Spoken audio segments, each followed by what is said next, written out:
Howdy folks, I'm technically taking a good week off work next week to do a road trip with my dad, but who doesn't love a good what's in your bag? So in this video I'm going to show you what I'm taking and why, tell you a bit about the trip.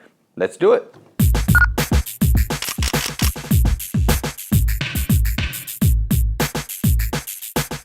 Okay folks, before we jump into this and I show you everything I'm taking along, just a word from my sponsor NordVPN. I've been a paying customer of theirs for almost 2 years. It's a great service. I use it all the time when I'm traveling, and no doubt I'll be using it every night on this trip in the hotel Wi-Fi to make sure my data is safe and I can browse anonymously. I also booked my car and some of the hotels using the VPN so I can mask where I am and my viewing history, and it tends to get you a better deal on those kind of things. So if you head on over to nordvpn.com/Matt Granger, use the code Matt Granger at checkout.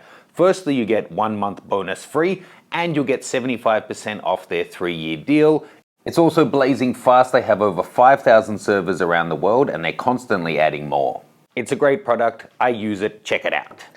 Okay folks, now I am taking, for me, a very small kit on this trip. That's not to say it's simple, it's just relatively small in terms of size, weight, and number of optics that I'm taking along. So, background on this trip, my dad's turning 70 this year. We have a really great relationship, but it's rare to be able to just get uninterrupted time together. I'd always wanted to do Route 66. He loves cars, he loves travel as well, so it seemed like a perfect opportunity whilst I'm here in the States to spend some quality time together and take a trip, chat. You know, it was from him that I got my love of photography. I started learning on his Olympus OM1, got a lot of his hand-me-downs and his mother's hand-me-downs. He was a great photographer. He doesn't do it as much anymore, but hopefully this trip will help rekindle it as he disconnects from work. Yes, he's 70 and still chooses to work almost 7 days a week. Might explain why I'm always working as well. So this is not exactly all I'm taking, but my main kit will fit in this. This is the smallest messenger from Companion, and it will actually be my day-to-day bag, but it's not exactly all I'm taking. This is actually, the complete kit. Now, it looks quite huge, but for me still it's pretty small, and this contains everything, including chargers and lots of other accessories other than my relatively small camera kit. So let's unpack it and show you.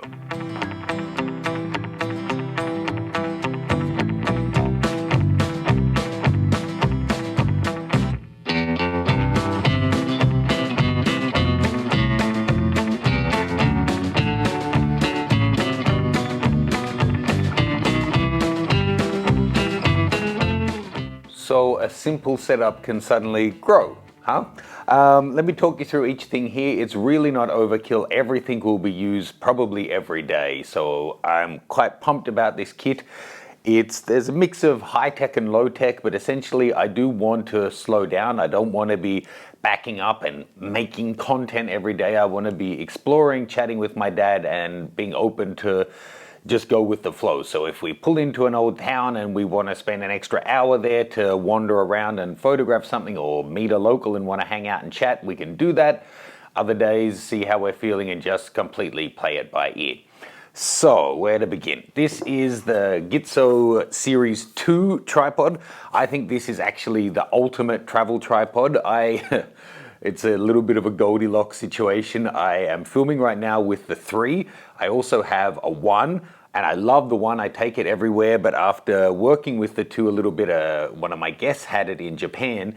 It's a perfect in-between. They really position them well. The head's that little bit bigger and more robust. It's not that much heavier. I still think it's good weight for me for travel, and can take a really heavy-duty kit. For the kit I'm taking on this trip, it's probably the Series 1 would be more than enough, but I just got this one in, so I want to try it out. I'm taking the Mavic 2 Pro. We're going from Oklahoma through to Santa Monica, so we should be passing through some gorgeous parts of the country. So to be able to get some aerial footage of that will be really nice. So along with that, then I have the 3 spare batteries, the standard controller, the 4-way charger, and a set of the Polar Pro filters. If you're a Mavic Pro 2 shooter, check out, I did a video comparing all the different filters and the results you're getting, and I really liked those ones. I'm also taking the GoPro. This is the 6, not the latest one. I will have a little car mount so I can pop that on the hood of the car and get some little footage, see what we get. I'll be taking along this charger. This is a Zendure, I don't remember the model of it, but I'll pop links for everything below. It has USB-C direct charging, so it can be used for my MacBook Pro, or it can be used to charge the GoPro or the drone or so many different things.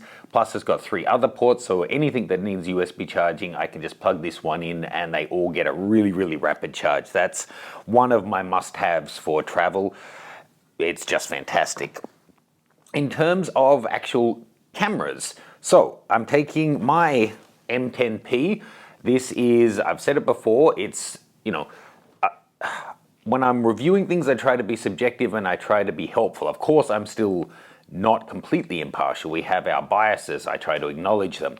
And this is not a camera that will suit most people or many people, and it's also expensive. And if you just look at it on a spec sheet, it's really difficult to justify. But for this kind of a trip, there's no question this is a camera that I want to be taking along. I love spending a day with no absolute must-dos on my list and going out and just creating whatever I find interesting. So I'll be taking along the 50mm f2 Apo lens with this one. Absolutely astonishing. It's a tiny lens, it's eye-wateringly expensive, but it is just incredible. Probably the best 50mm lens I've ever seen. Then, thanks to B&H Photo, I got in the Voigtlander. This one is the 75 f1.8. Nice and small, great option for portraits. That's going to be my longest lens on the trip, 75 1.8. And then I got the 12mm 5.6, so ultra wide. For that kind of a landscape, I think there'll be opportunities to make use of this. They also make a 10, and I really enjoyed shooting with that in Hong Kong. It's great for getting a really dramatic lead sweep into a shot and for getting ultra wide shots indoors. But I think 12 is going to be plenty on the road. And then, because I decided, okay, I'm going to slow things down, I'm going to take just the Leica, I thought, why not get a little bit silly? I love my equipment, so I reached out to Leica USA. Thank you to them for helping me out at short notice. And I'm loaning the 246 monochrome. So this is the black and white only camera. It's the previous generation. You can see, I'll show a top down. It's significantly chunkier than the M10P. It takes a different battery. That's why I've got the 2 different chargers here as well. And from them, I got the 35mm Summilux, which is the f1.4 there. It's a legendary lens. So I am not really planning a whole lot of content on this trip. If you have any suggestions for something that you'd like to see that I can make just as we're going along, I'm not going to turn my trip into a content creation trip of I need to get this filmed every day. But one thing I thought would be interesting as I go along would be to shoot with the monochrome 246 and the M10P, the newer sensor, and then this is black and white only, this is color. Change it to black and white in post and see, is there a noticeable difference in image quality shooting with the monochrome? Are you getting a noticeable improvement in tonal range? Because otherwise, what's the advantage? You're sacrificing color to get the tonal range. If at the end of the day it doesn't really make a difference, then why not just shoot color so you have the option? So I'm curious about that myself.